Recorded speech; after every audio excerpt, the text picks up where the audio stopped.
Hello there, ladies and gentlemen. I am the CHALL, and welcome to another post-game fans' thoughts. Today we're with Dave Johnson from WTOP Radio. Dave, how are you doing? Doing well. Busy time. We've got the Wizards about to go back on the road after we were just on the road. Yeah, absolutely. And obviously this is about the game the previous evening against the Timberwolves. First of all, just overall in terms of the game, what was your sort of outlook on the game? What did you think about the game? Well, it was what the Wizards needed. They had a 3-game losing streak before that and won 5 of 6 games. So they were looking for a response. Like most sports, it's important to take care of your home court. And the Wizards right now, with their schedule, only have 4 home games. Well, actually 3 now before Christmas, and the rest are all on the road. So the importance of last night's game, Monday's game, cannot be underestimated. And the Wizards responded with a season high in points. Kristaps Porzingis, who is a special player, our starting center, had been a bit of a shooting slump. Boy, did he break out last night.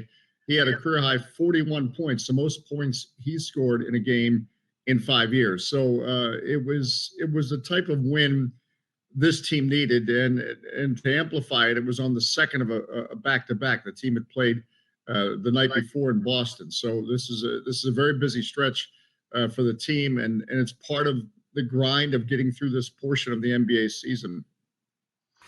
Yeah, absolutely. And you highlighted it there. One particular player who had the game of his life the previous evening was Porzingis. I mean, how would you describe his overall performance? Not just the points he was bringing in, but also what he did away from the points and how he was affecting the whole entire play.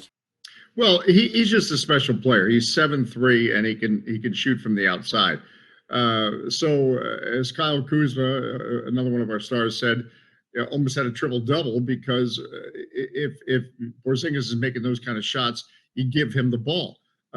So he's a player that's more than just the points, but it's a smart thing in basketball. When a player has a hot hand, you give him the ball. And the Wizards did last night. So he scored 41 of the 142 that the Wizards scored. So he's a smart basketball player. And the reason he's able to score those points is defenses have to respect his ability. They can't necessarily double team him because he'll recognize that. And he's a very good passer. So it's not just that he's not selfish at all. He took those shots last night in the flow of the game. And continue what's been a great season for him for the Wizards. Absolutely. And again, you noted another particular starting player, Kyle Kuzma.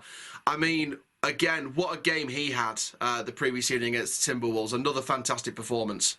Well, if you're going to be a successful NBA team, you really need a core of about a big 3, we always say.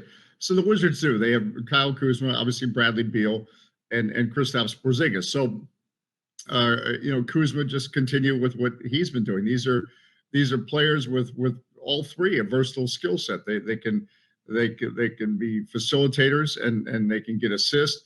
They can certainly score. And specifically, in the case of Porzingis and Kuzma, they're great rebounders, but also they're good defenders. They're just complete all-around players. So when things are going well for the Wizards, it helps to have those centrally involved, and certainly that was the case last night. Absolutely. And one particular moment, and I was going to say one particular part of the game that I noted very early on, was from a Timberwolves perspective how Gobert looked like he was the one that was trying to guard Porzingis. Why do you think the Timberwolves made that decision when everyone seems to have been saying on the night, why not put Karl Anthony Towns on Porzingis? Why do you think they went with Gobert on Kristaps? Well, Rudy Gobert, again, Porzingis is 7'3", and so 7'3" is I don't know, he's hard to guard one-on-one.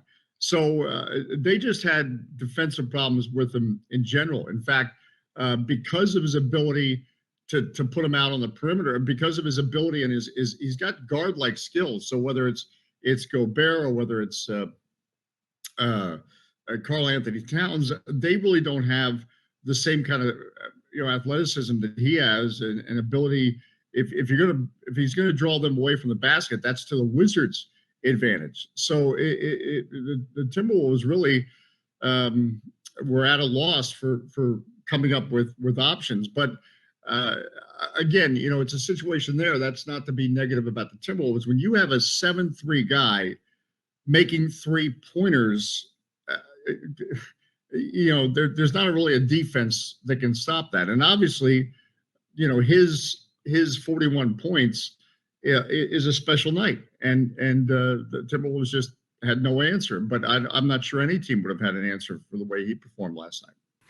Absolutely, I've got to agree with you there.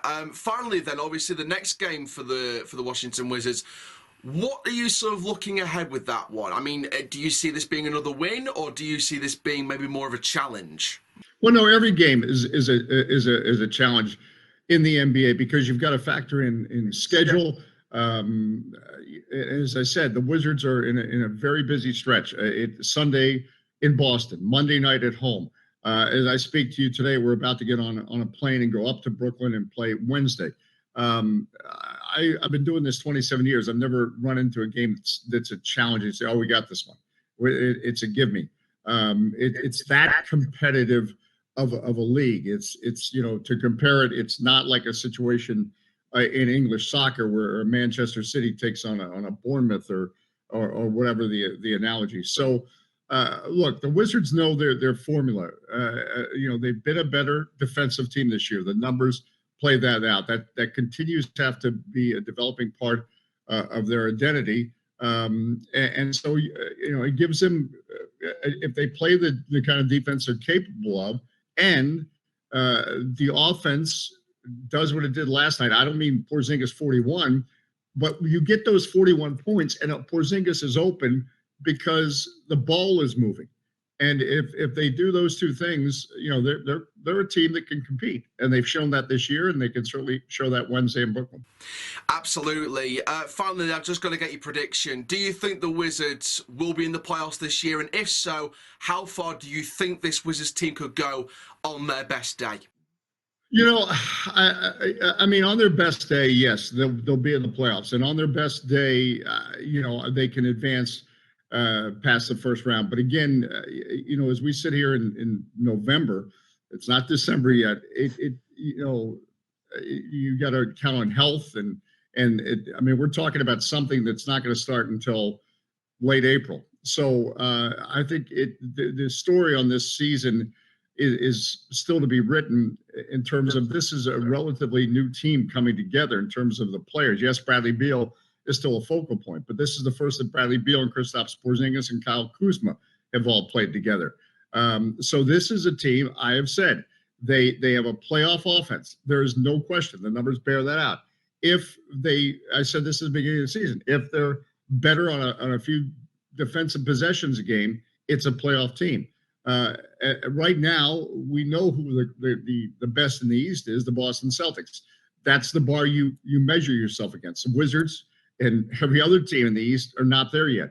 But that's also why you have playoffs, and it also is you get a better picture when you actually get to April and you see, okay, is this our best day? Our best day right now? No, we're not the best in the NBA. The record reflects that. But this, I believe, will be a playoff team. Absolutely. Got to agree with you there. Dave, thank you so much for coming on the show today. Really do appreciate it. All the best. All the best. Thank you very much. And thank you to you guys for watching as well. Please do like, comment, subscribe. And for now, I'm the CHALL. Ta-ra for now.